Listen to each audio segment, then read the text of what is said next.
예배자가 바로 서 있는 한 예배 처소는 무너지지 않습니다. 예배 처소는 예배자를 위해 있는 것이며 예배자가 있기에 하나님께서 예배 처소를 세우시고 지키시는 것입니다. 그러므로 예배자가 영과 진리로 주님을 예배하지 않는다면 눈에 보이는 예배 처소는 존재 의미가 없으므로 황폐화되는 것은 시간 문제입니다. 동시에 아무리 황폐화된 예배 처소라 할지라도 영과 진리로 주님을 예배하는 예배자가 있다면 그 예배자를 위해, 그 예배자를 통해 예배 처소를 세우실 것입니다. 이스라엘의 역사는 예배의 역사라고 해도 과언이 아닙니다. 이스라엘 왕들을 평가할 때 기준은 항상 그들이 하나님을 참으로 예배하였는가, 그렇지 않았는가입니다. 그러므로 이스라엘의 멸망과 예루살렘의 붕괴는 하나님을 예배하지 않는 왕과 백성들로 인해 무의미해진 나라와 건물의 무너짐일 뿐이었습니다. 유브라데강 건너편 총독무리의 보고를 받은 다리오 왕은 문서 창고에서 고레스 왕 원년에 내려졌던 두루마리 조서를 찾아냅니다. 다리오 왕은 그 조서로부터 고레스 왕이 예루살렘 재건을 엄히 명령했던 내용을 알게 됩니다. 이에 고레스 왕의 뜻을 받든 다리오 왕은 다시는 예루살렘 성전의 재건을 중단시키지 못하도록 더욱 엄명합니다. 이 왕의 칙령을 통해 성전 재건의 재개뿐 아니라 제2성전이 완성되게 됩니다. 다리오 왕의 명령의 내용 중 9절에 이런 내용이 있습니다.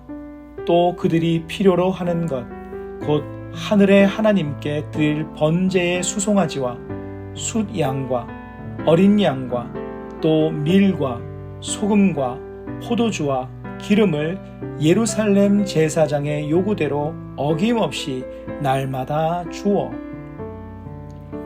이는 성전 재건 중에 이스라엘 백성들이 매일 예배하며 성전 재건에 힘썼다는 것입니다. 그들은 건물을 짓는 것 자체가 목적이 아니었고 무너진 예배를 재건하며 예배를 위해 성전 재건에 힘썼다는 것입니다. 즉 성전 재건은 진정한 예배를 드리기 위함이었습니다. 그들은 참 예배자가 되어가고 있었던 것입니다. 하나님께서는 그 예배자들을 위해 중단되었던 성전 재건을 다시 시작하게 하셨고 그 이후 어떤 방해도 허락하지 않으셨습니다. 그 예배자들을 소중히 여기시어 그 예배자들을 위해 예배 처소를 세우신 것입니다.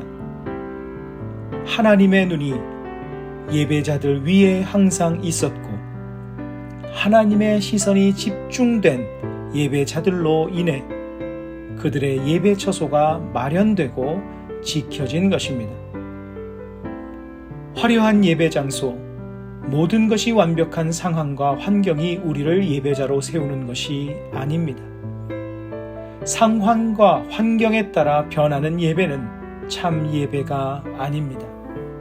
상황이 좋게 변하고 문제가 해결되면 열심히 예배하겠다는 다짐은 진실되지 않은 경우가 다반사입니다.